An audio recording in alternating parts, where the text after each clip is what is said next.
የአርትስ ቴሌቪዥን የሐሳብ ንባብ ፕሮግራም ተመልካቾቻችን እንደምን አላችሁ? ዛሬ ለአርትስ ቴሌቪዥን እንግዳ ያልሆነ ሰው በዚህ ከቋንቋ ጋራ ከታሪክ ጋራ በተያያዘ ብዙ ስራዎችን በመስራት የሚታወቀውን ዶክተር ግርማ አጉቸው ደመቀን እንግዳ አድርጌ አቅርቤላችኋለሁ።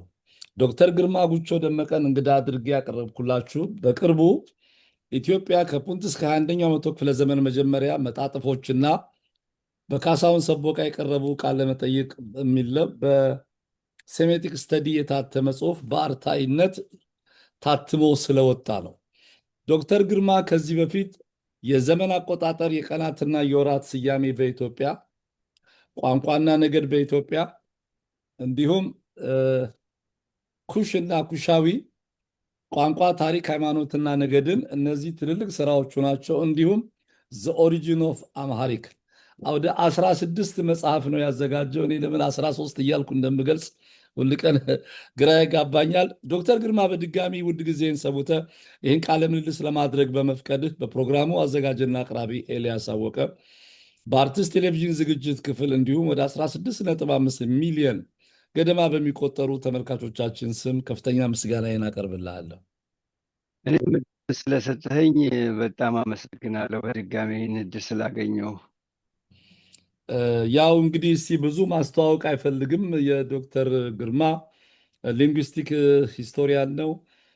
በኤክስቴንሲቭ አካዴሚክ ባክግራውንድ ላይ ፒኤችዲ ሰርቷል በጀነራል ሊንጉስቲክ፣ እንዲሁም ኤምኤስሲ በኢንፎርሜሽን ቴክኖሎጂ ስፔሻላይዜሽን ኢንፎርሜሽን ሴኩሪቲ ሰርቷል። ፕሮፌሰር ግርማ ደመቀ ይሄ መጽሐፍ ውልደቱ ማለት የጽንሰቱ ውልደቱና እድገቱ እስቲ እንዴት እንደነበር ባጭሩ አስረዳኝ።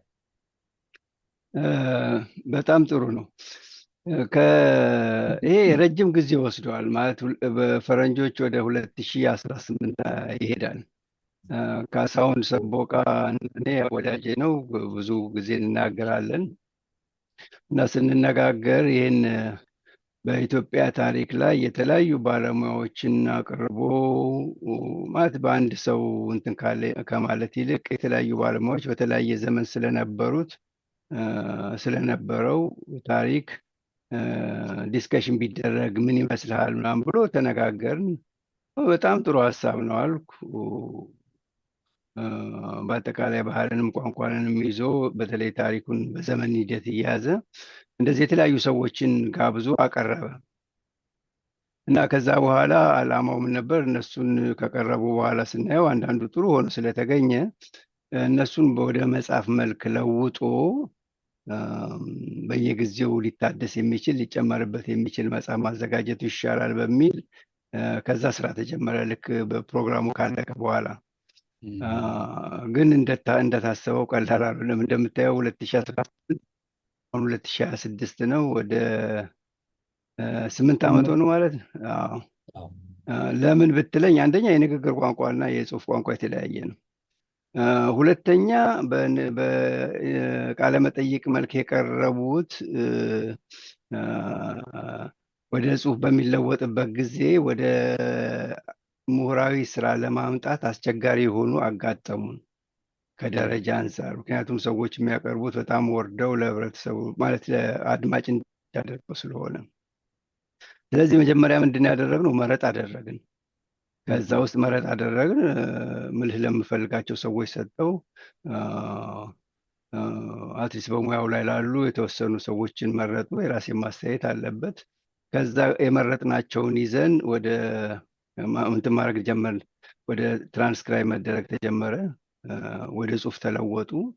ወደ ጽሁፍ ከተለወጡ በኋላ በርካታ ማስተካከያዎች፣ ማሻሻያዎች ተደረጉ። ማስተካከያ ስራ ማስተካከል መቁረጥ ኦልሬዲ የታተመ ነገር በቃልም ስለወጣ ማድረግ የምትችለው መቁረጥ ነው። የተደጋገመውን ትቆርጣለህ። አረፍተ ነገር የተበላሸ ነገር ወይም የተቆረጠ ነገር ካለ ንግግር እናንትን አንድ ስላልሆነ በወጣበት ቦታ የተናጋሪው አለመሆኑን ለማመልከት እንደ ደረቅ ቅንፍ አለ፣ ቀጥ ያለ ቅንፍ አለ። በሱ እየተጠቀምን ለማስገባት ሞከር። ኤዲቶሪያል ስራ ተሰራ። ግን እነኛ በቂ አልነበሩ። ክራይቴሪያው እስኪ ወደዛ ሳንሄድ እንግዲህ እዚህ ወደ 16 ሰዎች የሆኑ ስራዎች ቀርበዋል። በቃለ መጠይቅም ላይ በአንድ አይነት ጉዳይ ለምሳሌ ተመሳሳይ ንግሥተ ሳባን በሚመለከት ዶክተር ላጲሶ ጌዴሌቦ፣ ፕሮፌሰር አየማል አየለ በክሪ እንዲሁም ፕሮፌሰር ኤፍሬም ይስሐቅ ኢንተርቪው ተደርገዋል። እንዲህ ተመሳሳይ የሆኑ ነገሮች ነበሩ። የምርጫችሁ የመረጣው ስርዓትና መመዘኛ ምን ነበር? እውነት ለመናገር ከሆነ መጀመሪያ በአንድ ጉዳይ ላይ ተመሳሳይ ሀሳብ ራሱ 2-3 ሰዎች እንዲያቀርቡ ተደርጎ ነበረ። ምክንያቱም የተለያየ አመለካከት ከሆነ ህብረተሰቡ ከሚያውቀው የተለየ ከሆነ በዛ ዘመን ላይ ደግሞ የተሻሉ ሰዎች ወይም የተለያዩ ሰዎች ካሉ እነኛ እንዲያቀርቡ አድርጓል። ይሄ በካሳሁን በኩል የተደረገ ነገር ነው። በእኔ በኩል የተደረገ ነገር አንዳንዱ እውነት ለመናገር ለአርቶት የማያመቸውን ያገኘኋቸው አሉ። በጣም አስቸጋሪ የሆኑ ድግግሞሽ የበዛባቸው ብዙ ማስተካከያ፣ ብዙ ፍጥኖት፣ የግርጌ ማስታወሻ መስጠት የሚገባቸው በሀሳብ ደረጃ ላይ መጣረስ ያለባቸው የታየባቸው፣ የምሁር ደረጃቸው የተወሰነ ደረጃ ላይ አካዳሚ ደረጃቸውን ያልጠበቁ በእነኚህ ምክንያት ነው። ለምን ተደጋገሙ የሚለው በአንድ ሳብጀክት ላይ የተለያዩ ሰዎች አስተያየት ቢሰጡ የተመረጠ ስለሆነ ነው። ምናልባት ከዚህ በኋላ ላይ ልጠይቀኝ ትችላለሁ፣ ይመጣበታለሁ። እነኚህ ቃለ መጠይቆቹ መነሻ እንጂ ሙሉ አይደሉም። እውነት ለመናገር ከሆነ ከቃለ መጠይቆቹ በላይ የምርምር ስራዎች ናቸው በዚህ መጽሐፍ ውስጥ የሚበዙት። ዋናው ዓላማው ዝም ብሎ ቃለ መጠይቆቹን ይዞ ማሳተም ሳይሆን በተለያዩ ሙያዎች ላይ ወይም ኢቭን በእነኛው ቃለ መጠይቅ በሰጡበት ላይ ሌሎች ሰዎችም ምሁራን በተለይ የምርምር ስራ አድርገው መጽሐፉ እንዲዳብር ነው ያሰብነው እና በዛ መልክ ነው የተሰራው።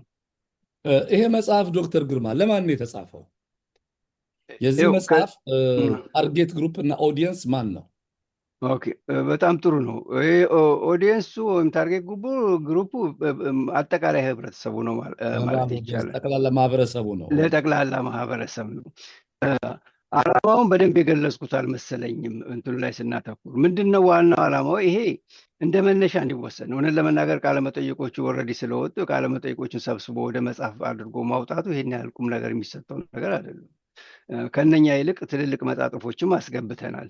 ከመጣጥፎቹም ውጭ ምንድን ነው ዋናው ዓላማችን? ይሄ መጽሐፍ በተለይ በኢትዮጵያ ቋንቋ፣ በኢትዮጵያ ታሪክ፣ በኢትዮጵያ ባህል ላይ በተመለከተ እያንዳንዱ ሰው የተለያዩ ሰዎች እየተሳተፉበት በየዘመኑ ሊያሻሽሉት፣ ሊያስተካክሉት፣ ሊለውጡት የሚችሉ የመድረክ እንዲሆንላቸው ነው። ምናልባት በአንድ መጽሐፍ ላይሆን ይችላል፣ የሚሆንም አይመስለኝም። በሚቀጥለው እትም ላይ ሁለተኛው እትም ላይ መጣጥፎች ሲበዙ፣ የምርምር ስራዎች እየበዙ ሲመጡ 2 ቮሊዩም፣ 3 ቮሊዩም፣ 3 ቅጽ፣ 4 ቅጽ፣ 5 ቅጽ እየሆነ ይሄዳል እና ዋናው ዓላማው አንድ ሰው ብቻ ለምሳሌ በአሁኑ ጊዜ ያለው በተለይ በብዙ ደረጃ እኔ የምጽፈው ነገር በተቻለ መጠን ከስሜት ውጭ ለመሆን ብሞክርም የተወሰነ ነገር ሊያንጸባርቅ ይችላል በአንድ ጉዳይ። አንተ የምትጽፈው ወይም ሌላ ወንድም የሚጽፈው ደግሞ በዛው ጉዳይ ላይ ኢቭን ተመሳሳይ መረጃ ይዘን ተመሳሳይ አቋም ይዘን እንኳን ቢኬድ የተወሰነ ልዩነት ይኖረዋል ከስሜት አንጻር። እነኛ ነገሮች እንዳይኖሩ አትሊስት እያንዳንዳቸው ወይም በምርምር ደረጃ የሚወጡ፣ በታሪክ ደረጃ፣ በባህል ደረጃ የሚወጡ ነገሮች በወገንተኝነት እንዳይፈረጁ ሁሉም ሰው ሊሳተፍበት የሚችል መድረክ ነው። ለምሳሌ አንድ ነገር ናንሳ። ስለ አፄ ቴዎድሮስ መጽሐፍ የሚፈልግ ካለ አፄ ቴዎድሮስ አንዱ የጻፈው በቂ ሳይሆን 2፣ 3፣ 4 መጣጥፎች በዛ ውስጥ ሊገቡ ይችላሉ። ወደፊት በተለያዩ ጉዳዮች ላይ ያልተነሱ ጉዳዮችን ሁሉ በመያዝ በየጊዜው ይሄ ቅጹ እየሰፋ እየተጨመረበት መሻሻል የሚገባቸው እየተሻሻሉ፣ በተለይ በቃለ መጠይቅ ያሉት ደግሞ በአብዛኞቹ ሙሉ በሙሉ በጽሁፍ እየተለወጡ እንዲሄዱ የታሰበ ነው። በዚህም ምክንያት ነው በዚህ ውስጥ 10 መጣጥፎች አሉ። 10 የምርምር ስራዎች ብትመለከቱ 17 ምዕራፍ ነው ያለው መጽሐፉ። ከ17 ምዕራፍ ውስጥ አንደኛው መግቢያ ነው። 16 ውስጥ 10ሩ ምዕራፍ የያዙት እነኚህ ሪሰርች ፔፐሮች ወይም የምርምር ስራዎች ናቸው። ሌሎቹ እንግዲህ የቀሩ 6ቱ ናቸው መጣጥፎች፣ የቃለ መጠይቅ በ6 ምዕራፍ የተከፈሉት ቃለ መጠይቆቹ። እነኛ ቃለ መጠይቆቹ አጫጭር ስለሆነ ወደ 16 አካባቢ ነው። አንዳንዶቹ በአንድ ሰው 2፣ 3 ጉዳዮች ላይ ተደረጋለ። ለምሳሌ ስለ ክርስትና፣ ስለ አይሁድ እምነት በአንድ ሰው የተደረገ ነው። ንግስት ሳባ ላይም እንደዚሁ አንድ ሰው ራሱ መልሶ ያደረገዋል። ከዛ አንጻር የተሰራ ነው። አመሰግናለሁ ዶክተር ግርማ። እንግዲህ እንደዚህ አይነት በተለይ በኢንተርቪው የተሰጡ ነገሮች ወደ ጽሁፍ ሲለወጡ ቃለመጠይቁን የሰጡት ሰዎች ደግሞ በህይወት ካልኖሩ ኤዲቶሪያል ስራውን ቻሌንጂንግ ያደርገዋል። ምክንያቱም ሰው ነፃ ሆኖ ነው የሚያወራው። ፍሪ ዲስከሽን ነው፣ ለሬዲዮ ኦዲየንስ ነው፣ ለጠቅላላ ኦዲየንስ ነው። ወደዚህ ጋር ግን ሲመጣ በጣም ብዙ የማስተካከል ጉዳዮች ነገር ሊፈልጉ ይችላሉ። ሁለተኛው ነገር አሁን ባለው ሁኔታ ላይ ሲሪየስ ሰብጀክት ነው ይሄ ሲሪየስ ሰብጀክት ከአካዴሚክ ስታንዳርድ ቀንሶ ለጀነራል ኦዲየንስ አልቀረበም የሚሉ አስተያየቶች ይደመጣል። ምክንያቱም በቀጥታ ልክ እንደ ሲሪየስ እናንተ እንደምሰሩት እንደ ጆርናል ወይ አሳታሚ ሴሜቲክ ስተዲስም ስለሆነ ደረጃውን የጠበቀ የምርምር ስራ ይሆናል። ይሄ ግን ለጠቅላላ አንባቢ ሲውተብል ነው ወይ? ከዚህ በታች ማቅለል አይቻልም ነበር ወይ? አንዳንድ ነገሮችን ማስተካከል አይቻልም ነበር ወይ? እስቲ ይህንንም እንደው ኮሜንት ብታደርግበት ደስ ይለኛል። በጣም ጥሩ ሀሳብ ነው። እምልህ አሁን በተቻለ መጠን ለአጠቃላይ ማህበረሰብ ተብሎ እኔ የተጻፈ ነው። ግን እንደዛም ቢሆን ደግሞ ምሁራዊ ደረጃውን እንዳይወርድ እናንት እንዳይል የትምህርት ደረጃውን እንዲጠብቅ በዛም ደረጃ ተሄዶበታል። ሁለት ነገር አለ። ይሄ መጽሐፍ አሁን የመጀመሪያው ቮሊዩም ነው፣ የመጀመሪያው ቅጽ ተደርጎ ይወሰድ። ሁለተኛው ቅጽ ሁለተኛው ላይ የሚወጣው ላይ ገና ከሆኑ ለምሳሌ አንድ 10 ሰዎች በተለያዩ ጉዳዮች ላይ እንጽፋለን ብለው ኦልሬዲ የጀመሩ ይመስለኛል። ኦልሬዲ ያሳውቀውናል። የተለያዩ ሰዎች በዚህ ጉዳይ ላይ ይጽፋሉ። ቃለመጠይቆቹ እንደ ትልቅ ነገር አትውሰዳቸው ስል መነሻ ናቸው። ከቃለመጠይቆቹ በላይ ቅድም እንዳልኩ ለምሳሌ 6 ቻፕተር ነው ቃለመጠይቅ የያዘው። 10ሩ ቻፕተር ደግሞ ምርምር ስራዎችን ያዘው እና ወደ ህብረተሰቡ ለማውረድ እና ወደ እንትኑ ለማድረግ ምናልባት በአብዛኛውን ለመናገር የኔ ኃላፊነት ነው እዚህ ላይ እና ምናልባት እኔ ወደ አካዳሚክ ደረጃውን ወደ ህብረተሰቡ ለማውረድ አልቻልኩ ሊሆን ይችላል በሚፈለገው ደረጃ። ወደፊት ላይ ግን በየሙያውም እየሰፋ ሲመጣ መጽሐፉ ቮሊዩሞቹ እየሰፉ ሲመጡ በእርግጠኝነት የሚቀጥለው ቅጽ ላይ ብዙ ሰዎች ይጽፋሉ ብዬ ገምታለሁ። በተለያዩ ጉዳዮች ላይ ያልተነሱ ጉዳዮች ላይ በተነሱትም ላይ የተለየ አመለካከት ወይም በተለየ መልክ መረጃ የጎደላቸው እነኚህ ነገሮች መነሳት አለባቸው ብለው የሚቀርቡ በሚጽፏቸውን በምናስገባበት ጊዜ ቅጹም ስለሚበዛ የተለያዩ ባለሙያዎች እንዲሳተፉ እናደርጋለን በአርት ኦቱ ላይ። በዛን ጊዜ ለህብረተሰቡም እንዴት አድርጎ በተለይ ደረጃ አካዳሚክ የትምህርት ደረጃቸውን ሳይወርድ ለህብረተሰቡ በወረደ መልኩ ለህብረተሰቡ በሚሆን ለአጠቃላይ ህብረተሰብ በሚሆን መልክ እንዴት አድርጎ መስተካከል አለበት የሚለውን ከነሱ ጋር መሆንን አብረን የምንሰራ ይመስለኛል። ይሄ ምናልባት የአንድ ሰው ስራ ስለሆነ ስልህ በአብዛኛው አርትዖቱ ሙሉ በሙሉ በእኔ ደረጃ ስለተደረገ እኔ ወደ ታች የማውረዱ ችግር ኖሮብኝ ሊሆን ይችላል ለህብረተሰቡ በሚሆን መልኩ እና የሚቀጥለው ላይ ለማስተካከል ሞክራለሁ። እንደ ሀሳብ ኢትዮጵያ ከፑንት እስከ 21ኛው ክፍለ ዘመን መጀመሪያ ድረስ የሚለው በቃለ ምልልስ ውስጥም የተካተተው ወደ 10ሩ መጣጥፎችን በተለያዩ ባለሙያዎች በተለይ እንደዚህ ዘመን የፖለቲካ ታሪክ ፖለቲካ የሆነበት ጊዜ ስለሌለ በዚህ ላይ ይሄንን በጣም ሪሊ ቀሎ እንዳልከው እንግዲህ ለጠቅላላ ማህበረሰቡ ቋንቋውንም ጭምር የሀሳቡንም ጭምር በጣም አቅሎ ሊቀርብ መቻሉ ጥሩ ነገር ነው። እንደ ስራ የመጀመሪያ ስራ ይመስለኛል። በወቅታዊ በእንደዚህ አይነት ጉዳዮች ላይ በጥሩ ሁኔታ ተዘጋጅቶ የቀረበ እዚህ ላይ ይሄ እንዲህ አይነት ነገሮች ሲወጡ በእናንተ በሴሜቲክ ስተዲስ ግምገማ ይካሄዳል። ለምሳሌ ያው ጽሁፎች መረጣ ላይ ይሄ ጽሁፍ እንደዚህ ነው፣ ይሄ ጽሁፍ እንደዚህ ነው በሚል ኤዲቶሪያል የሚወሰን ነገር አለ። አዎ አለ ግምገማ ማውጡ መናገር እኮ በመጀመሪያ ደረጃ ያልኩ በቃለ መጠይቅ ያሉት ኦልሬዲ የታተሙ ናቸው። ኢቭን እነሱ ላይም እንኳን ቢሆን አስተያየት ተቀብለን ነው ማለት ቃለ መጠይቅን እንደ እንትን ወስደህ እንደ ምርምር ስራ ለ3 ለ4 ሰው ልከህ ሪቪው አድርገህ እንደዚህ የምትለው አይደለም። ግን ቢያንስ በተወሰነ ደረጃ ላይ ደረጃቸውን የጠበቁ ምንድን ናቸው በሚለው በእነኛ ጉዳዮች ላይ ለማድረግ ሞክረናል። ሁለተኛ ለምሳሌ ያህል አንዳንዶቹ ምናልባት በወረቀት ደረጃ ቢወጡ ላይታተሙ የሚችሉ የወጡም ሊኖሩ ይችላሉ። ለምን በዛ ጉዳይ ላይ ሌሎች ሰዎች አማራጭ ሀሳብ ካቀረቡ በእነኛ ጉዳይ ላይ የተለያየ አመለካከት ያለው እንዲወጣ ነው። ሌላው በመጣጥፎች ደረጃ ላይ በምትመጣበት ጊዜ መጣጥፎች የተላኩት በሙሉ አልወጡም። እውነት ለመናገር ከሆነ ያው እንደ ማንኛውም የትምህርት ስራ ደረጃቸው እንዲጠብቁ ግምገማ ተካሂዶባቸዋል። ግምገማ መካሄድ ብቻ ሳይሆን የተካሄደው ግምገማ ለሰዎች ለደራሲዎቹ ተልኮ ጸሐፊዎቹ አይተው ነው የመለሱት። የቃለ መጠይቆቹን በምትመለከትበት ጊዜ እውነት ለመናገር ከሆነ ምናልባት ከተወሰኑ ሰዎች ካልሆነ በስተቀር የተወሰኑት ሙሉ በሙሉ ኃላፊነት የሰጡናሉ። ከዛ ውጭ ያሉት በአጠቃላይ አብዛኞቹ ቃለመጠይቆቹ እንትን ካሉ ኢዲት ከተደረጉ በኋላ እነሱም አስተያየት ካላቸው ማስተካከያ የሚያደርጉበት ካለ እነሱን ራሱ እንዲያደርጉባቸው ልከናል። እዛ መግቢያው ላይ በጣም መግቢያው እንደምታየው በጣም ሰፊ ነው።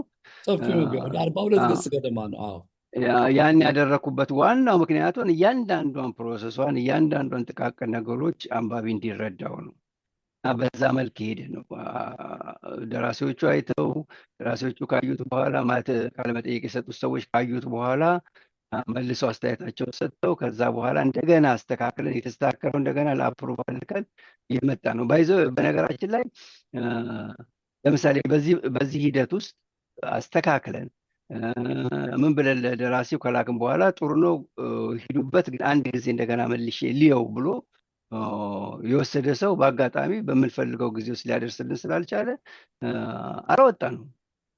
ከመጀመሪያው ላይ እንኳን ተቀብሎ ቢሄድም ምክንያቱም አንደኛ ደረጃውን እንዲጠብቅ እንፈልጋለን። ደረጃውን መጠበቅ ብቻ ሳይሆን ራሱ ጸሐፊው ወይም ተናጋሪው ቃለ መጠይቅ ሰጪው ሰውዬ ይሄ ደረጃ የጠበቀ ነው የኔ ነው የሚለውን እና አፕሩቭ ማለት ቀጥሉበት ሂዱበት የሚለውን የመጨረሻ ውሳኔ ካልሰጠ በስተቀር የመጨረሻውን አይቶ ምንም ነገር የማይነካውን ወደ ህትመት ነው። እና ቅድም ያልኩት ለምሳሌ አንድ ሰው የመጨረሻው ደረጃ ላይ ደርሶ የመጨረሻውን ቅጂ ልመልከተው ብሎ ከወሰደ በኋላ ጊዜ ስለፈጀብን ሳናወጣ ሁሉ ቀርተናል። በዚህ ደረጃ ጥንቃቄ አድርገናል ነው የምልህ። ምናልባት እንደነዚህ አይነት ነገሮች ስሞች መጠቀስ አለባቸው። ይሄ ትልቅ ታሪካዊ ህትመት ነው፣ የመጀመሪያም ይመስለኛል። በዛ ላይ እንደ ፕሮጀክት 8 ዓመት የፈጀ ነገር ነው። ከፖት እስከ 21ኛው ክፍለ ዘመን መጀመሪያ ያለ የታሪካችንን የተለያየ ገጽታ የሚያደርግ ነው። ለምሳሌ ቃለ ምልልሱ ላይ ተጠቅሰው እናንተ አስተካክላችሁ ወስደው ተቀባይ እንደገና አፕሩቭ አድርገው ያልመለሱ ሰዎችን መጥራት መጥቀስ ይቻላል። ለምንስ እንዳላረጉ እውነት ለመናገር ከሆነ ያጋጥማል። በራሳችንም እኔም ራሴ ያጋጠመኝ ወቅት ለራሴ ተጠይቄ በወቅቱ ጽፌ ምናልባት ጊዜ ሰዓጥቼ ያልመለስኩበት ጊዜ አለና እንደዛ ሲሆን የሚቀጥለው እትም ላይ ይወጣል። ይሄ በትምህርት ዓለም ውስጥ በጣም የተለመደ ነው። በተለይ እኔ በህትመት ውስጥ ስላለሁ ለምሳሌ ጆርናሉን አንድ ጆርናል አለ ኤዲት የማደርገው መጽሔት፣ በዛ ውስጥ በጣም የተለመደ ነው። ሰው አሞት ሊሆን ይችላል፣ አንድ ሰው ጊዜ አቶ ሊሆን ይችላል እና የቀኑ በሚያልፍበት ጊዜ መልሶ አይልክም ማለት አይደለም። በሌላው ጊዜ ሊልክ ይችላል። የሚቀጥለው ላይ ይወጣል፣ ግን የሚቀጥለው ላይ የማይወጣበትም ጊዜ አለ። ይሄ በትምህርት ዓለም እንትን አለ። በጣም እንደ ነውር የሚወሰደው ነገር ለምሳሌ የወደቁ ስራዎችን እነኚህ ስራዎች ወድቀዋል ብሎ እከሌ ከሌ የሰሯቸው አግባብ አልነበሩም ወይም ደረጃቸውን ስላልጠበቁ ቀርተዋል ብሎ መናገር በጣም እንደ ወንጀል ነው የሚወሰደው። በሌላም በኩል ልክ በመሀል በሚደረጉ አርትዖት መካከል የሚደረጉ ምልልሶች በተቻለ መጠን ያልተነገረ ያልተጻፈ ምስጢራዊነት አለ እና ለዛ ምስጢራዊነት ስል ይሄ የሰዎችን መጥፎ ነገር የለውም። አንድ ሰው ስላልተመቸው ላይልክ ይችላል። ሁለት ሰው ስላልተመቸው ላይልክ ይችላል። ወይም በሌላ ምክንያትም ቢሆን ማድረጉ አካዴሚካሊ አክሴፕተብል አይደለም ነው። እስቲ እንግዲህ ለምሳሌ ይሄ የዚህ መጽሐፍ ለምሳሌ የኢንተርቪዎቹ ባለመብት ማን ነው? የማ ኮፒራይት ነው? የአቶ ካሳሁን ሰቦቃ፣ የአውስትራሊያ ሬዲዮ ወይንስ የሰዎቹ የማን ነው? አሁንስ ይሄ ነገር ቢመጣ እንደው የኮፒራይት ጉዳይ የመብት ጉዳይ ቢመጣ ባለቤቱ ማን ነው? እውነት ለመናገር ከሆነ ለምሳሌ አሁን አንድ ቃለ መጠይቅ በምትሰጥበት ጊዜ ቃለ መጠይቅ ከሰጠህ ፈቃደኝነትን ይሁንታ ሰጥተህ ነው። ለምሳሌ አሁን እኔ ንግግር ከአንተ ጋር እናደረግን ይሄ በሚዲያ በእናንተ ጣቢያ ይወጣል። ከጣቢያ ከወጣ በኋላ በፈለጋችሁት መልክ ታሰራጩታላችሁ። መብቱ የእናንተ ነው። አንዴ ስለወጣ በእናንተ ጋር ስለሄደ የማሰራጨቱ የምናምኑ ለምሳሌ በዩቱብ ላይ ልታወጡት አይገባም ልል አልችልም። ኦልሬዲ ቃለ መጠይቅ ሰጥቼ ይሁንታዬን ፈቅጄ በቴሌቪዥን ላይ አንድ ቀን ብቻ አሳልፋችሁት ሁለተኛ ቀን እንዳታሳልፉት ማለት አልችልም። ደግመን እናስተላልፋለን ብትሉ ሁለተኛ ሶስተኛ ጊዜ ደግመን ማስተላለፍ አትችሉም አልልም። ይሄ የታወቀ የተለመደ በህግም ደረጃ አምነህ እንትን ያለብህበት የሰጠበት ነው። ስለዚህ በአውስትራሊያ መንግስት ሬዲዮ ጣቢያ በቀረቡት ላይ ቃለመጠይቃቸውን ከሰጡ በኋላ፣ በነገራችን ላይ እያንዳንዳቸው ቃለመጠይቅ የሰጡ ሰዎች ምንም እንኳን እንደዛ ቢሰጡ ወደ ጽሁፍ ዝም ብሎ መለወጥን ቢቻል መብቱን ከደራሲዎቹ ጠይቀን ነው። እያንዳንዳቸው ሰዎች ይሁንታ ሳይኖራቸው በዚህ ላይ እንዲወጡ አልተደረገም። በጽሁፍ የወጡትስ ላይ ምንድን ነው ማን ነው ባለመብቱ የምትለኝ ከሆነ እያንዳንዱ ላይ እዛ ላይ የገለጽኩት ይመስለኛል። እያንዳንዳቸው ሰዎች ባለመብት ናቸው። እንደ ሌላው ፐብሊሸር አይደለም። አንዳንድ ፐብሊሸሮች ለምሳሌ አንድ መጽሐፍ ከሰጠ በኋላ መልሰህ ማሳተም አትችልም፣ ኤዲት ማድረግ ራሱ አትችልም። አርትዖት አድርገህ እንደገና ልታሳትመው ሌላ ቦታ ልታሳትመው አትችልም፣ አሳታሚው ድርጅት ካልፈቀደልህ በስተቀር። ኢቨን የጽሁፉ ያንተ ቢሆንም መብትነቱ ያንተ ቢሆንም መብትነት ማለት የፈጠራው መብትነት ባለቤትነት ማለት እንጂ የማሰራጨት ባለመብትነት ለአንተ ላይሆን ይችላል። መልሰ ማሳተም ራሱ የሚከለክላል። አሳታሚ ድርጅቶች በአብዛኞቹ ይህን አይነት አግሪመንት አላቸው እና ዩካን ምንም ነገር ማድረግ አትችልም። በዚህ ላይ ግን ይሄ የተለየ ነው። እያንዳንዱ ሰው እዛ ላይም ገልጬዋለሁ ክሊርሊ። ምክንያቱም ይሄ የምርምር ማዕከል ነው። የምርምር ማዕከል ደግሞ የሰዎችን ስራ ይዞ የኔ ነው ብሎ ገንዘብ የሚያገኝበታል። እውነት ለመናገር ከዚህ ገንዘብ እናገኝበታል ማንም ያገኝበታል ብዬ አልገምትም። ማንም ሰው ይሄን ለምሳሌ እዚህ ውስጥ የወጣ ቃለ መጠይቅ አይደለም፣ በምርምር የወጣውን ስራ ሌላ ቦታ መልሼ ያሳትመዋለሁ ቢል ማሳተም መብታቸው ነው። በዲጂታል ኮፒ ማሰራጨት እፈልጋለሁ ካሉ በዲጂታል ኮፒ ማሰራጨት መብታቸው ነው። ግን እያንዳንዱ ሰው በዚህ ላይ መጣጠፍ ያደረገው የጻፈው ሰው እንዲያቀርብ ፍቃዱን ጠይቀን በዛ መልክ የተደረገ ነው። የራሴ ስራዎች እዛ ውስጥ አሉ። ለምሳሌ በቻፕተር ደረጃ ወጡ፣ የሌሎችም አሉና ይሄ መብታቸውን ሁል ጊዜ በዚህ መልክ ነው የማደርገው። በዚህኛው ብቻ ሳይሆን እኔ እውነት ለመናገር በኢንስቲትዩት ኤዲት በማድረጋቸው ኢቭን ጆርናል ላይ የወጡት ስራዎችን የጆርናሉ መብት ቢሆኑ መልሰው ለማሳተም እናንትን ለማለት ከመጀመሪያው ጀምሮ መብት ነው የምሰጠው። በጣም ጥሩ። ይሄ እንግዲህ ምንድን ነው አንዳንድ አከራካሪ ነገሮች አሉ በአእምሯዊ ንብረትና በዚህ በተዛማጅ ጉዳዮች ላይ። ለምሳሌ አሁን በዚህ አሁን አርትስ ቲቪ ላይ ይሄንን ኢንተርቪው ለእኔ ስትሰጠኝ አም ዚ ኦነር ኦፍ ዘ ፕሮግራም የእኔ ፕሮግራም ነው። አንተ አዘን አደልት ኮንሰንትን ሰጥተህ ይመታል። ከዛ በኋላ በቃ የተወሰነ ጊዜ የቴሌቪዥን ጣቢያው ነው። ቴሌቪዥን ጣቢያው በሳተላይትም በዩቲዩብም ያሰራጫል። ዞሮ ግን ይሄንን ወደ ጽሁፍ ለማምጣት ግን ወደ ትምህርት ስትመጣ ወደ ሌላ ሚዲየም ስለሆነ የሚለወጠው ይሄ ነገር እንደው ምን ይመስላል የሚለውን አረጋግጦ ለማለፍ ነው። ሌላው እንግዲህ እንደዚህ አይነት መጽሐፍት ዶክተር ግርማ ትልቁ ነገር በተደጋጋሚም አሁን ከእናንተ ስራ ጋር አንስተነዋል። በሬድሲ ፕሬስም አሁን በሴሜቲክ ስተዲስ የሚታተሙ በአፍሪካ ወርልድ ፕሬስም ለትክክለኛው ኦዲየንስ ያለው የዚህ መጽሐፍ ኢትዮጵያ ነው። ይሄ መጽሐፍ ኢትዮጵያ ለመታተም እድል አለው፣ እቅድ አለው ለማሳተም? አዎ ምንም ጥያቄ የለውም። በቅርቡ ወደ ኢትዮጵያ ውስጥ ይታተማል። እንደውም ከአንድ አሰራጭ ድርጅት አሳታሚና አሰራጭ ድርጅት ጋር ተነጋግረን ነበረ። በአጋጣሚ እኔም ራሴ እንትን አልተከታተልኩትም እንጂ ምናልባት በ15 ምናምን ቀን ውስጥ ወደ ማተሚያ ቤት ይገባል ኢትዮጵያ ውስጥ ወር የዚህ ባልሞላ መጽሐፍ ጊዜ ውስጥ። ኦኬ፣ ወደ ኢትዮጵያ ሲታተም የዚህ መጽሐፍ ዋና ባለቤት ሴሜቲክ ስተዲስ ነው አዎ ወይስ አርታዊው አንተ ነህ? ሴሜቲክ ስተዲስም አርታዊውም እኔ ነኝ። ሴሜቲክ ኦኬ ስተዲስም አርታዊውም ምንም እንትን የለውም ማለት ባለቤትነቱ ያው የሴሜቲክ ስተዲስ ነው። በመጽሐፍ ደረጃ እንደዚህ ኦርጋናይዝ በሆነበት ደረጃ ላይ ከዛ ውጭ ግን እንዳልኩ ነው እያንዳንዱ ሰው በዛ ውስጥ ያሉ መጣጥፎችን ለምሳሌ ሌላ ቦታ ማሳተም ፈልጋለሁ ካለው ማሳተም ይችላል። እንደገና በዲጂታል ኮፒ ማሰራጨት ፈልጋለሁ ካለ ማሰራጨት ይችላል። ይሄ የታወቀ ነው። እስቲ እንግዲህ እዚህ መጽሐፍ ላይ እንዲሁ አሁን ቅድምም አንስተኸው አልፈሃል። በጣም ብዙ ጊዜ እዚህ ላይ የተነሱ ታሪኮች የአድዋ ድል በዓል አለ፣ የፖለቲካ ታሪኮቻችን አለ፣ ምኒልክ፣ ቴዎድሮስ ብዙ ተነስተዋል።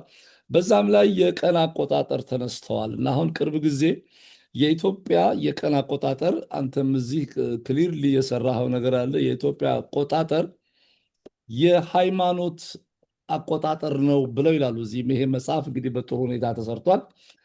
እስቲ እዚህ ላይ ምንድን ነው ያንተ አስተያየት? አሁን ብዙዎች የኢትዮጵያን የሲቪል ካሌንደር የኢትዮጵያ ኦርቶዶክስ ተዋሕዶ ቤተክርስቲያን ካላንደር አድርገው ይወስዱታል። እውን ሃይማኖታዊ ነው ካላንደሩ የቀን መቁጠሪያችን? ከሃይማኖት ጋር በተወሰነ ደረጃ ይቆራኛል እንጂ ሃይማኖታዊ አይደለም። እውነት ለመናገር ከሆነ የኢትዮጵያ ኦርቶዶክስ ቤተክርስቲያን የምትጠቀምበት ይህን ካላንደር ነው ወይ ካልከኝ፣ ኢትዮጵያ ኦርቶዶክስ ቤተክርስቲያን የምትጠቀምባት ካላንደሮች ብዙ ናቸው።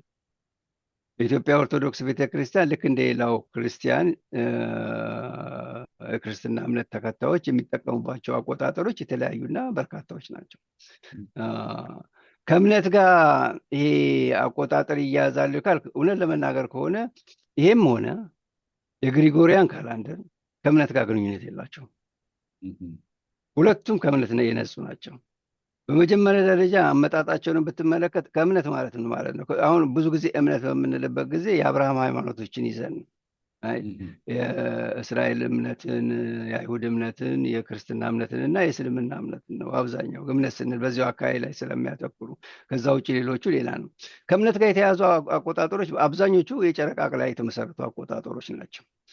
እምነት ከጨረቃም ጋር ስለሚያያዝ በተወሰኑ ደረጃ በተለያዩ ባህሎች ውስጥ ይሄኛው አቆጣጠር ይሄን ደግሜ ገልጬዋለሁ። አዲስ አበባ ዩኒቨርሲቲ ባለፈውም የዚህ 75ኛ ዓመቱን ሲያከብር በዚህ ጉዳይ ላይ ጋብዘውኝ ንግግር አድርጌያለሁ። ደጋግሞ መናገርም ሊያስፈልግ ይችላል። እውነት ለመናገር ከሆነ በዓለም ላይ ከምንም ነገር ከእምነት ስል ከክርስትና ማለት ብቻ አይደለም፣ ከማናቸውም እምነት ነፃ የሆነ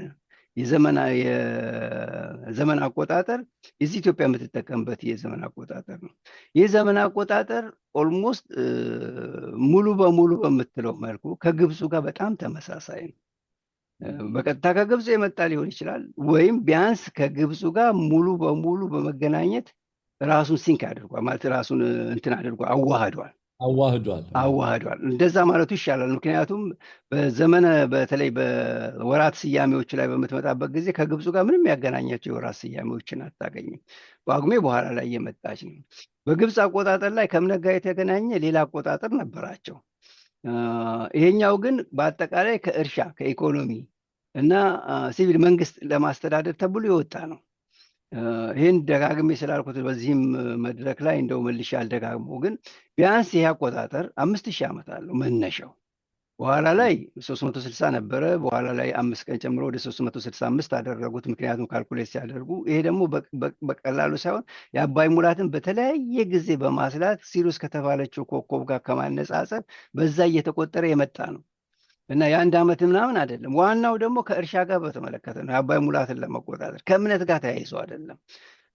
ከዛ በኋላ ላይ ያው እንደምታውቀው በሮማን አስተዳደር ጊዜ እቺ ቀኑ ወደኋላ እየሄደች 365 ቀን ብቻ ስለሆነ እየሄደች ስለመጣች አንድ ቀን ተጨመረ። በኋላ ግብፅ በ3ኛው መቶ ክፍለ ዘመን አካባቢ ነው ቅድመ ጋር አቆጣጠር። ከዛ በኋላ ላይ እንደውም ተግባራዊ መሆን አልቻለም። ምክንያቱም ቀሳውስቶቹ ስለተቆጡ እሺ ስላላሉ በኋላ ላይ በአጉስጥስ ዘመን ነው ይሄ ነገር ተግባራዊ ሆኖ ሙሉ በሙሉ 365 ቀን በየ4 ዓመቱ ደግሞ አንዷ የምትጨመርበት ተግባራዊ ሆነው። የጁሊያን ካሌንደርም እሱም እንደዛ የተደረገው በኋላ ላይ ነው። የቀን አቆጣጠሩ ለምሳሌ የዘመን መለወጫው ጃንዋሪ 1 የሆነበት ምክንያቱ ምንድነው? ጁሊየስ ቄሳር የዝብርቅርቅ የነበረውን የሮማን አቆጣጠር ያስተካክሎ የመጨረሻ ላይ ተግባራዊ ያደረገበት ጃንዋሪ 1 ስለሆነ ነው። ከዛ በፊት ዓመቱ የሚጀምረው ማርች 1 ነበር። ቁጥራቸውንም አይተው ከሆነ ለምሳሌ ዲሴምበር ማለት 10 ማለት አይደለ፣ ግን 12ኛ ወር ነው አይደል? አሁን 12ኛው ወር ነው። ኖቬምበርም ስትል ያው እንደዚህ 11ኛ ማለት አይደል? 9 ማለት ኖቬ ማለት 9 ነው፣ ግን 11ኛ ወር ነው። ስለዚህ ያ ደግሞ 11ኛ ወር የሆነበት ከምንድነው? ከማርች ጀምሮ ከ9 የሆነበት ከማርች ጀምሮ ሲቆጠር ስለነበር በኋላ ላይ እንደዛ ስለሆነ ከእምነት ጋር ግንኙነት የላቸውም። ይሄ ከዛ በኋላ ላይ ግን ለምሳሌ አሁን አንዳንድ ጊዜ እንደምታየው የኢትዮጵያ ሲቪል አቆጣጠር እውነት ለመናገር ከምንም እምነት ጋር ግንኙነት የሌለው ሲቪል አቆጣጠር ነው። እስቲ እዚህ ጋር አንድ ነገር እናንሳ፣ እንደው አብራርተን ለማለፍ ነው። ማርች የነበረበት አዲስ ዓመትና በኋላ ወደ ጃንዋሪ 1 ጁሊየስ ቄሳር የወሰነበት ምክንያት ምንድን ነው? ሁለተኛ ካላንደር አቆጣጠር ሳይንሳዊ ከሆነ በጨረቃም ሆነ በፀሐይ ተቆጠረ የቀሳውስት ስምምነትና በመሪ ትእዛዝ የሚደረግ መሆን ነበረበት ወይ?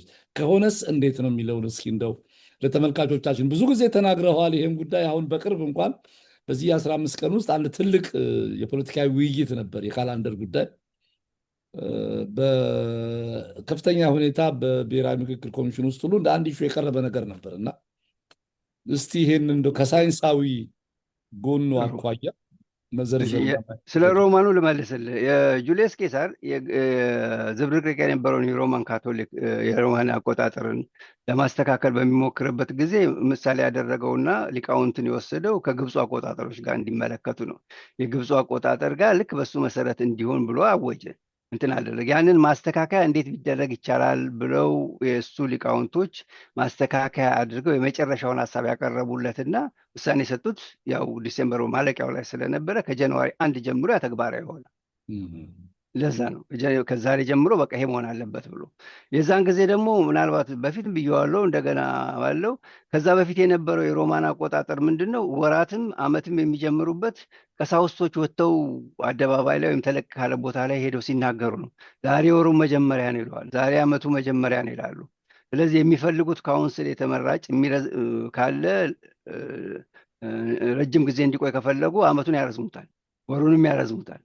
የማይፈልጉት ካለ ያሳጥሩታል። እንደዚህ አይነት በጣም አስቸጋሪ ነገር ስለነበረ ይህንን ለማስተካከል ብሎ ያወጣው የግብፅን አቆጣጠር ተመልክቶ እንደዚህ አይነት ያልሆነ ከእምነት ጋር ያልተገናኘ ዝም ብሎ እየወጣ ማንም የሚናገረው የሚለውጠው ነገር እንዳይሆን የተስተካከለ ሳይንሳዊ በሆነ መልክ መሆን አለበት። ስለዚህ ሳይንሳዊ የሆነ አትሊስት ከምንም ጋር ግንኙነት የሌለው አቆጣጠር የግብፁ ስለሆነ እሱን ተመልክታችሁ በዛ መሰረት 365 ቀን በአመት በ4 ዓመት ደግሞ አንድ ቀን እየጨመረ 366 እንዲሆን ብሎ አዋጅ አወጣው። ከዛ ጥናት በኋላ ነው ያ ነው በዛ ምክንያት ነው። ስለዚህ ጃንዋሪ የተደረገውም ጥናቱ ያለቀውና የተጀመረው በዛን ቀን ስለሆነ ነው።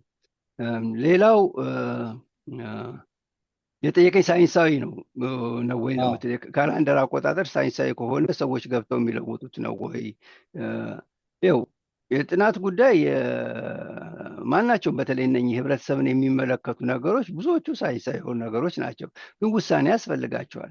ለምሳሌ ያህል የጁሊያን ካላንደር ወደኋላ 365 ቀን እና በ4 ዓመት አንድ ቀን መጨመር ሁል ጊዜ ከፀሐይ ዓመት የቀረበ ነው ማለት አይደለም፣ ያን ያስተካክላል ማለት አይደለም። ስለዚህ የተወሰነ ልዩነት ያመጣል በረጅም ጊዜ በምትመለከትበት ጊዜ። ካልተሳሳት ለምሳሌ አንድ ዓመት በአማካይ 365.25 ነው አይደል? በእኛ የሚሆነው በጁሊያን እና በኢትዮጵያ አቆጣጠር በግብፅም አቆጣጠር። ግን በግሪጎሪያን አጠቃላይ በሳይንስ ደረጃ ስትመለከተው ያለው አማካኙ 365.24 ብሎ የተወሰነ ነው የሚሄደው። እነኛ ትንንሽ ሰከንድኖች ክፍልፋዮች ለረጅም ጊዜ በሚቆይበት ጊዜ ቀን እየመሆናሉ፣ ቀኑ ደግሞ እየተጨመረ ይሄዳል። ስለዚህ ለዛ ነው ጁሊያን ግሪጎሪ 13ኛው ግሪጎሪ የተባሉት ጳጳስ በ1582 አካባቢ ካልተሳሳቱ ግዛት ቀኑ እንትን አለውም በዛ አካባቢ ላይ ለውጥ ያደረጉት። ምክንያቱም 10 ቀን ወደኋላ ተጎትቶ ነበረ እና ይህን ሳይንሳዊ እሳቸው ከእምነት ጋር አደረጉት። ከዛ በኋላ ላይ መንግስታት እኮ ይወጡና ነው በእንደዚህ ከምንቆጥር በሌላ መልክ መቁጠር አለብን። ለምሳሌ ያህል በፈረንሳይ አብዮት ጊዜ ይሄ እምነቱ ግሪጎሪያን አቆጣጠር አንደኛ የተዘበራረቀ ነው። አንድ ጊዜ 9 ወር ይሆናል፣ አንድ ጊዜ ለምሳሌ 28 የወሩ ቁጥር አንድ ጊዜ እንደዚህ ይሆናል። እንደዚህ የማይሆን ሁለተኛ ደግሞ ከእምነትም ጋር እየተያያዘ ብዙ ጊዜ ይወራል። ስለዚህ ከዚህ የጸዳ ማፍጠር አለብን ብለው ምንድን ነው ያደረጉት? በቀጥታ የግብፅን አይነት አቆጣጠር ነበር ዴቨሎፕ ያደረጉት። በፈረንሳይ አብዮት መንግስት ነው ያን ያደረገው። በሩሲያ በሶቪየት አብዮትም እንደዚሁ ነገር ተሞክሯል። የስ እና ውሳኔ የሚያደርጉት ያው እንደምታውቀው የሲቪል መንግስት ካለ መንግስት የሚተዳደርበት፣ ደሞዝ የሚቀበልበት፣ ደሞዝ የምትከፍልበት፣ የተለያዩ ነገሮችን በጀት የምታወጣበት ምን የምታወጣበት ጊዜ ያስፈልጋል፣ ዘመን ያስፈልጋል። ለዛ ደግሞ ይሄን ነው ዘመኔ ብለህ ታደርጋለህ ማለት የዘመን አቆጣጠርን ታወጣለህ። እውነት ለመናገር ከሆነ ያለው ሁኔታ ይሄ ነው። ከዛ ውጭ ደግሞ ከታሪክ ጋር መያያዝ የተለያዩ ነገሮች አሉ። ለምን የኢትዮጵያ አቆጣጠርን ከእምነት ጋር ሁል ጊዜ ያዩታል ማለት ግን እውነት ለመናገር የኢትዮጵያ ሲቪል አቆጣጠር ከእምነት ጋር የሚያያይዘው አንዳችም ነገር የለም። ክርስትና እምነትም ጋር ብትሄድ ኦርቶዶክስ ራሱ የሚቆጥርበት የተለያዩ አቆጣጠሮች አሉ። ፋሲካ የሚሰላበት የተለየ ቀመር ነው። ሌላው ኢቭን ጃንዋሪ 7 ለምሳሌ ያህል እኛ የምናከብረው ኦርቶዶክስ አብዛኛው ኦርቶዶክሶች ገናን የሚያከብሩት ክርስቶስን ዲሴምበር የሚያከብሩት 25 እና ጃንዋሪ 7 አዎ ጃንዋሪ 7 ነው። ጃንዋሪ 7 በአብዛኞቹ ስልህ የኦርቶዶክሶች በኦርቶዶክስ ደረጃ ምስራቅ ኦርቶዶክሶች ያቀርቡታል። ያን እኛም ጃንዋሪ 7 ነው የምናከብረው። ያ አቆጣጠር በየት ነው ብትል በጁሊያን አቆጣጠር ነው። እስቲ አንድ ጥሩ ነገር ነው ያነሳው። ለምሳሌ አዲስ ዓመት ላይ ለምንድን ነው የእስልምና ተከታይ አባቶች ወጥተው አዲስ ዓመትን በሚመለከት ሊገልጹ ያልቻሉት ወይም ስለ ዓመቱ ማብራሪያ የማይሰጡት ወይም መልካም ምኞት የማይገልጹት? ሁለተኛ የእስልምና አቆጣጠር ካለም ማለት ነው የእስልምና አቆጣጠርም ካለ በዛ ጊዜ ይሄንን ነገር ወጥተው ሊገልጹ ያልቻሉበት ያልሞከሩበት ምክንያት ተጽዕኖ ነው፣ እድሉን ማጣት ነው፣ ወይንስ የሚጋጭ ነገር ነው ተብሎ ስለሚታሰብ ነው የማይቀርበው? አይ ቲንክ በአዲስ ዓመት በሚለወጥበት ጊዜ የሙስሊሙም የተለያዩ እምነት ተከታዮችም ወጥተው አዲሱ ዓመት እንዲሆንላችሁ ብለው ይናገሩ ይሆናል። የተናገሩ ጊዜበት ሊኖር ይችላል። እሱን ማለት ሳይሆን በተለይ ስለ ዘመን አቆጣጠሩ ማብራሪያ የሚሰጡት እኔ እውነት ለመናገር ከሆነ በህይወቴ የዘመን አቆጣጠር ላይ ባለሙያ ነኝ የሚል ወጥቶ ዘመን አቆጣጠሩ ዘመኑ እንደዚህ ነው የመጣው በዚህ ምክንያት ነው ብሎ ሳይንሳዊ በሆነ መንገድ ሲያብራራ ሰምቼ አላውቅም። እኔ ባደግኩበት ህይወት ሁል ጊዜ ስለ ዘመን አቆጣጠር ወጥቶ የሚያብራራል የሚኖረው ቄሶች ናቸው በአብዛኛው ጊዜ፣ ወይም የእምነት ተከታዮች ናቸው። የሚያብራሩልን ብዙ ከእምነት ጋር እያይዘው ነው። እውነት ለመናገር ይሄ መጽሐፉን ለመጻፍ የተነሳሁበትም ምክንያት ዋናው እሱ ነው። ምክንያቱም ምንም ስለ ዘመን አቆጣጠሩ ሊገባኝ አልቻለም እና ምክንያቱ ምንድን ነው? የዘመን አቆጣጠር እንደዚህ ይህን ያህል ውስብስብ ሊሆን አይገባውም። የዘመን አቆጣጠር ጀስት ሲምፕሊ አሁን እኛ የምንቆጠርበት የሲቪል መልኩ ከየት ነው የመጣው? እንዴት ነው የሚቆጠረው? ይሄ ነገር ሁሉ ነገር ከእያንዳንዱ እግዚአብሔር እንደዚህ ስላለኝ በዚህን ቀን እንደዚህ ስለወጣ ምናምን ከሚለው ውጪ ባሻገር ሰዎች ፕራክቲካሊ በምን መልክ ነው የፈጠሩት ይሄን ነገር? እና እሱን ለመመለስ ብዬ ያደረኩት ጥረት ነው ያው መጨረሻ ላይ መጽሐፍ የሆነው ለራሴ አጥጋቢ መልስ ስላላገኘው ስለነበረ እንጂ አዲስ ዘመን በሚለወጥበት ጊዜ መልካም አዲስ ዓመት የሚል የተለያዩ እምነት ሰዎች ሊናገሩ እንደምታውቀው የተለያዩ መንግስታትም አዲሱ ዘመን እንዲሆንላችሁ የተስፋ የምን ብለው ወጥቶ መናገር አለ። እሱም ቡራኬ መስጠትና ስለ አዲሱ ዘመን ጥሩ የመመኘትን ያለመግለጽ የመግለጽ ጉዳይ ሳይሆን ዘመን አቆጣጠሩን በተመለከተ እኔ ነኝ ባለቤት ብሎ የሚያቀርብ ምሁር ሰው እስከዛሬ ድረስ እኔ አይቼ አላውቅም ነበር። ብዙ ጊዜ በትምህርት ደረጃ ያለ ሰው ይህን ዘመን አቆጣጠር ይሄ ነው ከማለት ይልቅ የሚያቀርበው የነበረው ከእምነት ጋር በተያያዘ ከአንድ እምነት የወጡ ሰዎች ስለሆኑ ምናልባት በዛ ምክንያት ይመስለኛል ይሄ ነገር ሊያያዝ ይቻላል። አሁን በቅርቡ ሲደረጉ በነበሩ ውይይቶች ላይ ስሰማ አብዛኛው ሰው ካሌንደርን የሚቆጥረው የሚመለከተው በግሪጎሪያን አቆጣጠር እና እንደ ኢትዮጵያ አቆጣጠር ነው የሚለው። ለምሳሌ አሁን ለዚህ መጽሐፍም ላይ አሁን አንተም አብዛኛው የሚጻፉ መጽሐፎች ላይ በተለየ ሁኔታ ካልሆነ እንደ አውሮፓውያን ግሪጎሪያን ካሌንደር ነው ይላል፣ አዘርዋይስ የጁሊያን ካላንደር ነው የሚል በስፋት የተሰራጨ የእኛ ካላንደር የሲቪል ካላንደራችን ጁሊያን እንደሆነ የማየት ሁኔታ ነገር አለ። ምናልባት በሌላም ጋር ሲመለከቱት ይሄ ነገር በጣም ከእምነት ጋር የተያዘ በመሆኑ በእስልምና እምነት ተከታዮች በኩል ደግሞ ከአኑ ሄጂራ ጀምሮ መታየት የለበትም ወይ የሚል ነገር አለ እና እስቲ ይህንንስ እንደው አስታርገብ። የኢትዮጵያ ቀጥተኛ በዚህ ላይ የተሳተፉ ምሁራን እንዳልከው የእምነት ሰዎች ናቸው፣ የሚመጡት ከአንድ መስመር በመሆኑ የሚያቀርቡት አንድ አይነት ነገር ነው። ግን የኢትዮጵያ አቆጣጠር አሁን ጁሊያን ነው ወይ? በምንም እሱ ዝም ብሎ ስህተት ነው፣ መቶ እስኪ እንደው ይህን ፕሮግራም ለሚከታተሉ ተመልካቾቻችን የጁሊያን አቆጣጠር እንደው እንዴት መቶ በመቶ ስህተት እንደሆነ እንደው ማሳየት የሚቻልበት ነገር ካለ። በጣም ቀላል ነው። የጁሊያን አቆጣጠር እኮ ማለት የግሪጎሪያን አቆጣጠር ነው። ምንድነው ልዩነታቸው? ያላቸው ልዩነት አንድ በጣም ጥቃቅን የሆነ ትንሽ የሆነች ነገር ነው። የጁሊያን አቆጣጠር እና የግሪጎሪያን አቆጣጠር የጁሊያን አቆጣጠር ነው ያስተካከለው። ማስተካከያ የተደረገውም ደግሞ ሴንቸሪ በሚሞላበት ጊዜ ምዕተ ዓመት በሚሆንበት ጊዜ ለአራት መቶ የማይካፈሉት ሊፕ ዓመት እንዳይሆኑ ማለት ሊፕ ዓመትን ምን እንደምለው አላውቅም። ሊፒሩን ይሄ በቃ ትርፍ ዓመቷን ማለት ነው። እሷ ተረፍ እንዳይሆን ዓመቱን ማለት ነው። ተረፍ ዓመቱ በቃ እሱ እንዳይሆን ነው የወሰኑት። በዛ ምክንያት ነው ቀን ለማስተካከል በየአራት መቶ ዓመት ልክ ሴንቸሪ በሚሆንበት ጊዜ በዚህ ምክንያት ነው ለአራት መቶ የማይካፈሉ እንጂ ሙሉ በሙሉ የጁሊያን አቆጣጠር ነው። የጁሊያን አቆጣጠር ማለት ልክ የግሪጎሪያን አቆጣጠር የሚያውቀው የጁሊያን አቆጣጠር ያውቃል። ሴፕቴምበር ነው። ሴፕቴምበር ምን ያህል ቀናት ይይዙታል? ለምሳሌ ፌብሩዋሪ ውሰድ። ፌብሩዋሪ 28 ቀን አለው። በተወሰነ ጊዜ 29 ቀን ይሆናል። ሌሎቹ 31 ቀን መሆናቸው የወሩ ብዛት፣ የወሩ ስያሜ፣ እያንዳንዳቸው ነገሮች በሙሉ አንድ ናቸው። ምንም ልዩነት የለው። የኢትዮጵያ አቆጣጠር ምኑ ነው ከጁሊያን ጋር የሚያመሳስለው ብትል አንድ ነገር ነው። እሱ ምንድን ነው? በየአራት ዓመቱ ሳይለውጥ ሊፕ ዓመት ማድረጉ ነው። አንድ ቀን መጨመሩ ነው። ለምሳሌ ሙሉ ሴንቸሪ በሚሆንበት ጊዜ 100 ዓመትን በሚሆንበት ጊዜ ለአራት መቶ ካልተካፈለም ተካፈለም አልተካፈለም ለአራት እስከተካፈለ ድረስ ሊፕ ይር ሆኖ ይሄዳል። ስለዚህ ያላቸው ልዩነት ያ ነው የሚያመሳስላቸው እች ብቻ እንጂ ከዚህ ውጭ ያለው ነገር በሙሉ አይደለም። ስለዚህ የኢትዮጵያውያን የካላንደር አቆጣጠር ስያሜው ምንድን ነው? የኢትዮጵያ አቆጣጠር ተብሎ መውሰድ ይቻላል? አዎ፣ መቶ በመቶ ኢትዮጵያ አቆጣጠር የኢትዮጵያ አቆጣጠር ነው። ስለዚህ አሁን የቻይና አቆጣጠር እንደምንለው እንደ ቻይና አዲስ ዓመት እንደምንለው የኢትዮጵያ አዲስ ዓመት ከግሪጎሪያኑ እንግዲህ ከጁሊያኑ ጋር ደግሞ አንድ በመሆኑ የኢትዮጵያ በጣም እምነት መሰረት ያላደረገ የሲቪል አቆጣጠር ነው። የተለየ ነው ማለት ነው። እኛ መቶ በመቶ የኢትዮጵያ አቆጣጠር በዘመን መለወጫ ቀን አንድ የሚያደርገው ከአሌክሳንደሪያን አቆጣጠር ጋር ነው። ከቅብጡ ጋር ማለት ነው። ከቅብጡ ወይም ጥንታዊ የቅብጡ አቆጣጠር የምትለው ወይም የኮፕቲክ የምትለው ወይም አሌክሳንድሪያን አቆጣጠር ይባላል። የጥንቱ ግብፅ አቆጣጠር ጋር የተወሰነች ያቺ ማሻሻያ የተደረገበት ያው ራሱ አቆጣጠር ነው። ያም ደግሞ 5000 ዘመን ያለው ዘመን መለወጫቸው ቀናቸው አንድ ነው።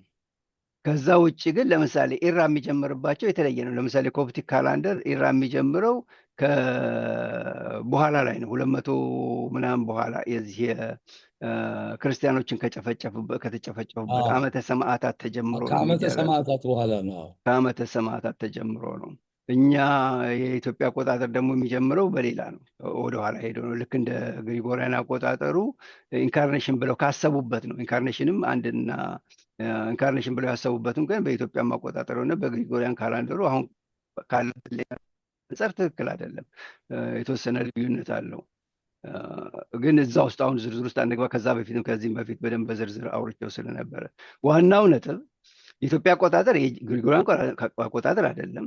የኢትዮጵያ አቆጣጠር ከእምነት ጋር የሚያያይዘው ነገር የለም። እምነት በኋላ የተጫነበት ሊሆን ይችላል። አንዳንድ ሰዎች እንዴ በአንድ ልደታ ነች፣ በ16 ኪዳነ ምሕረት ነች፣ በምናምን ያሉ ይሄ ራሱ እምነት አይደለም ወይ?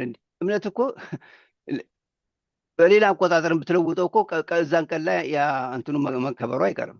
ይሄ በእምነቱ ውስጥ ያለ ነገር ነው እንጂ ሌላ እኮ ነው። ነን ኦርቶዶክስ የሆነ ሰው ማያከብረው ነገር ነው። ያ ሁለተኛ ደግሞ ቀኑን ብትለውጠውስ ሃይማኖቱን ካላጠፋው በስተቀር በአንድ ቀን ውስጥ ማርያምን ማክበር ከሚገባው ከሆነ ማርያምን ያከብራል። ዋቴቨር ቀን ቢኖርበት ገብርኤልን የሚያከብር ከሆነ በገብርኤል ቀን የሚለውን ቀኑን አንተ ካላንደሩንም ለወጥከው የፈለግከው ነገር ብታደርገው በዛን ቀን ማክበሩ አይቀርም። በግሪጎሪያን አደረግከው በምናምን አደረግከው። ያንን አስቦ ዛሬ ማርያም ልደታ አንድ ነች ምናምን ነች። ስለዚህ ይሄ እምነት ምክንያቱም በቅርቡ አንድ እንደዚህ አይነት ነገር አስተያየት ስለሰማሁ ነው ከአንድ ሰው እና አንዳንድ ጊዜ ራቅ አድርገን ማሰብ ጥሩ ይመስለኛል። እውነት ለመናገር ከሆነ በዓለማችን ላይ ታሪክ ያላቸው ሀገሮች ወይም ለማንነታቸው ትልቅ ኩራት የሚሰማቸው ህብረተሰብ በራሳቸው የሚተማመኑ ትልቅ ኩራት አላቸው ተብለው ከሚታሰቡት አገሮች ውስጥ እና ህዝቦች ውስጥ አንዷ ኢትዮጵያ ነች። ሌላው ምናልባት እንግሊዝና ጃፓኖች ናቸው። በዚህ በኩል ላይ በሶስት ደረጃ ልታስቀምጣቸው ከቻል በራሳቸው የሚተማመኑ ራሳቸው ትልቅ ነን ብለው ከራሳቸው ከሁሉ ነገር በላይ ራሱ የሚያስቡ ትልቅ ነን ብሎ ማሰቡ የተለየ ነገር ላይሆን ይችላል። ግን ያን አይነቱ ስብዕና መገንባት ቀላል አይደለም። እነኚህ ሁሉ የመጡበት ዋናው ምክንያቱ አንዳንዶቹ እነኚህ አይነት ቅርስ ስላለ ነው። በሌላው ዓለም ላይ የተዘበራረቀ አቆጣጠር ባለበት ጊዜ አንተ ለዚህ ቢያንስ እንደው 2000-3000 ዓመት ሁሉ ያን አይነት አቆጣጠር ይዘህ መቆየት ቀላል አይደለም። የፊደልን ብትመለከተው ያም ራሱ ቀላል ነገር አይደለም። እነኚህን ለማጥፋት መሞከር ወይም አሁን ላይ ቆመህ ከአንድ ብሔረሰብ ጋር ወይም የአንድ ብሔረሰብ ታሪክ ማድረግ ወይም አጠቃላይ የኢትዮጵያን ታሪክ በብሔረሰብ መነጽር አይተህ ወደኋላ ሄደህ ልመዝር የምትለው ልክ አጥር ሰርተህለት የሚሆን ነገር አይደለም። እና እነኚህ ትልልቅ አሻራዎች አቆጣጠሮች ናቸው፣ ከሲቪል ጋር የተያዙ ከእምነት ጋር የሌላቸው። ለምሳሌ አቆጣጠሩን በተመለከተ ስታነሳልኝ ወደኋላ ሊሄድን ብትል ከክርስትናው ወይም በአዋጅ ደረጃ ከወጣበት ከዛ ጋር ቅድሚያ ያለው እና ሳይንሳዊ የሆኑ አቆጣጠሮች ናቸው። መጠነኛ ማስተካከል መደረግ ይገባዋል። ለምሳሌ በአመት ማለት በሳይንስ ደረጃ ላይ ያለው የአመት አማካይ የፀሐይ ጉዞ ወይም ወራት የሚፈራረቁበት 365 ቀን እና ይህንኑ ይዘን ማስተካከል እንችላለን። የአብርሃም ሃይማኖቶች በመባል የሚታወቁት ክርስቲያኒቲ፣ ጁዳይዝም እና እስላም ሶስቱም ሶስት አይነት የካላንደር አቆጣጠር ነው ያላቸው። ይው ከእምነት ጋር የተያዘ አቆጣጠር። ለምሳሌ ግብጾችም እኮ ከእምነት ጋር የተያዘ አቆጣጠር የጨረቃ አቆጣጠር ነበራቸው። ንጉስ በሚነግስበት ጊዜ ብዙ ጊዜ ሙሉ ጨረቃ በሚሆንበት ወቅት ነው። ሁል ጊዜ በሁሉም ንጉሶች እንደዚህ ሆነ። ምክንያቱም ግብጽ እጅግ ረጅም ዘመን ታሪክ ስለነበራት። በብዙዎች ጋር እንደዚህ ከእምነት ጋር የተያዘ ራሱ የተለየ አቆጣጠር ሊሆን፣ ለእርሻ ተግባር ደግሞ የሚያውሉበት ለሲቪሉ ተግባር የሚያውሉበት ሌላ አቆጣጠር ሊኖራቸው ይችላል። ሌላው ማወቅ ያለብህ እነዚህ ትንንሽ በብሔረሰብ ደረጃ የምታያቸው ወይም በትንንሽ እንትኖች የምታያቸው እነሱ አብዛኛው ጊዜ የሚያከብሩት እውነት ለመናገር ከሆነ ከእምነታቸው ጋር በተያያዘ በተወሰነ ደረጃ ደግሞ ምናልባት ከዚህ ከእርሻ ከተለያየ ጋር በተያያዘ ካልሆነ በስተቀር አብዛኛው ህብረተሰብ የሚያከብረው ከእምነት ጋር የተያያዘ ነው። ጨረቃ ስትወጣ ያከብራል። ጨረቃ ስትወጣ ደግሞ ጨረቃ በምትወጣበት ጊዜ ከዚህ ጀምሮ 1 ወር ብሎ ሊሄድ ይችላል። ጨረቃ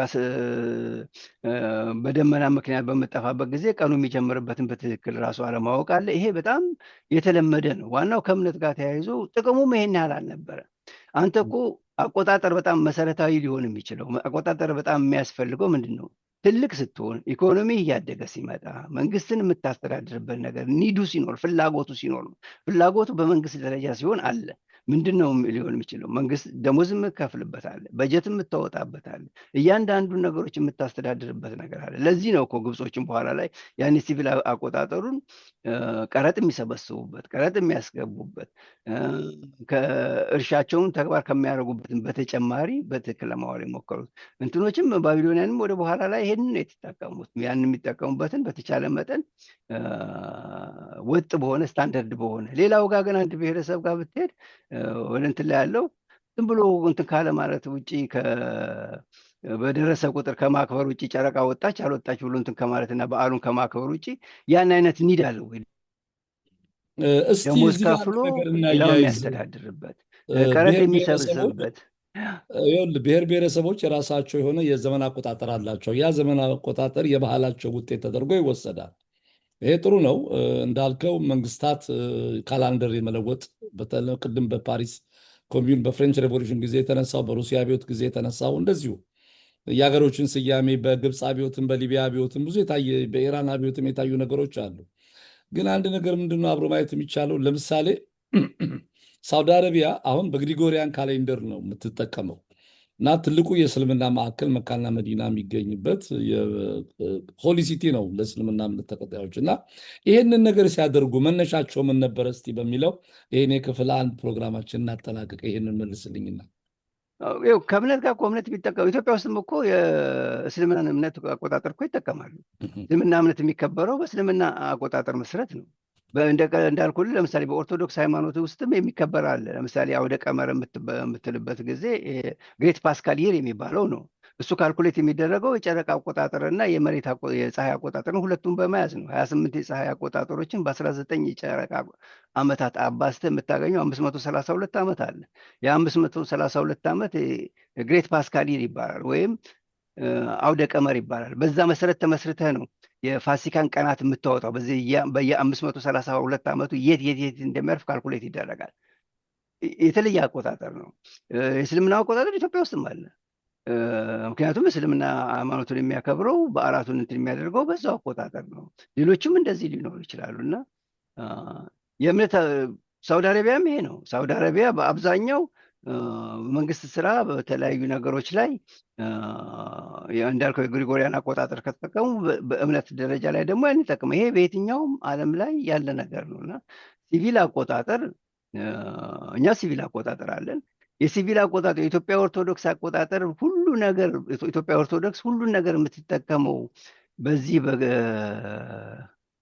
በኢትዮጵያ ዘመን አቆጣጠር ነው የምትለኝ ከሆነ አይደለም። እንደ ማንኛውም ሌሎች ክርስቲያን ሀገሮች የምትጠቀምበት የክርስቲያን አቆጣጠሮችም አሉ። የራሷ መንፈሳዊ ካላንደር አላት። አጽዋማቷን፣ በዓላቷን የምታወጣበት የእስልምና የሲቪል ካሌንደሩ ግን ከማንም እምነት ጋር ተያያዥነት የሌለው ነው። ዋናው እሱ ማለት ነው። ያ ከዛ ውጭ የኢትዮጵያ ኦርቶዶክስ ሃይማኖት ራሱ የእነኝን ዘመን አቆጣጠሩ ለረጅም ይዛ መጠቀሟ ከራሷ ጋር ኢንቴግሬት አድርጋ ማቆየቷ እንደውም ምንድነው ምስጋና ልታቀርብ የሚገባ ነው። መንግስት ቢለዋወጥም መንግስት ቢጠፋ የሚያቆጣጠሩ ራሱ ለረጅም ጊዜ እንዲቆይ በማድረግ እንትን በማለቱ በማቆየቷ ራሱ ለምስጋና የምታቀርበው እንጂ ለብትወቅሰው የሚገባው አይደለም። የተለያዩ ብሔረሰቦች እንደገና ልድገመው፣ የተለያዩ ማህበረሰቦች የራሳቸው የሆነ አቆጣጠር ሊኖራቸው አላቸው። የሌላቸውም ካሉ በዓለማችን ላይ እነሱ አይደለም ጫካ ውስጥ የሚኖር አይደል ላይ የተመሰረተ የሚኖር የሆነ የሚያከብረው ነገር ከእምነቱ ጋር የሚቆጠር አማዞን ፎረስት አካባቢ ያለው አሁን የጥንታዊ ማህበረሰብ ራሱ እሱ አይነት ነገሮችን ያከብራል። የዛ አይነት አቆጣጠር አላቸው። እነኚህ ማክበራቸው ጌጥ ነው፣ ውበት ነው። እሱን እንዳይጠፋ እንደውም በተቻለ መጠን አብሮ እንዲሄድ ማለት ትችላለህ። የሲቪል አቆጣጠሩን ግን መመልከት የሚገባው ከዚሁ ከሲቪል አቆጣጠር አንጻር መሆን አለበት። እሺ ዶክተር ግርማ እንግዲህ በድጋሚ አመሰግናለሁ። በክፍል አንድ በጣም ብዙ ወቅታዊ የሆኑ ጉዳዮች ስለ መጽሐፉና በተለይም ስለ ካላንደር አቆጣጠር አዲስ አበባ ዩኒቨርሲቲም ሄደ ይሄንን ነገር ያው ገለጻ ሰጥተበታል። ከኔም ጋር ከዚህ ቀደም እንዲሁ አድርገሃል። በየጊዜው ፖለቲከኞች በሚያነሱት መንገድ ኢሹ እንደገናም እንደ ጠጅ እየደረቀ ማር እየተላሰበት ስለሚወጣ ለህብረተሰቡ ግንዛቤ ለማስጨበጥ እና እንደው ትንሽ ጉዳዩ ሳይንሳዊ የሆነ የሲቪል ካለንደር እንደሆነ ለማሳወቅ ነው። በክፍል ሁለት የቀሩትን የመጽሐፍት ይዘቶች በሚመለከት አንስተን እንወያያለን። በድጋሚ ውድ ጊዜን ሰውተህ ይህን ቃለ ምልልስ ለማድረግ በመፍቀድህ በፕሮግራሙ አዘጋጅና አቅራቢ ኤልያስ አወቀ በአርትስ ቴሌቪዥን ዝግጅት ክፍል እንዲሁም ወደ 16.5 ሚሊዮን ገደማ በሚቆጠሩ ውድ ተመልካቾቻችን ስም ከፍተኛ ምስጋናዬን አቀርባለሁ።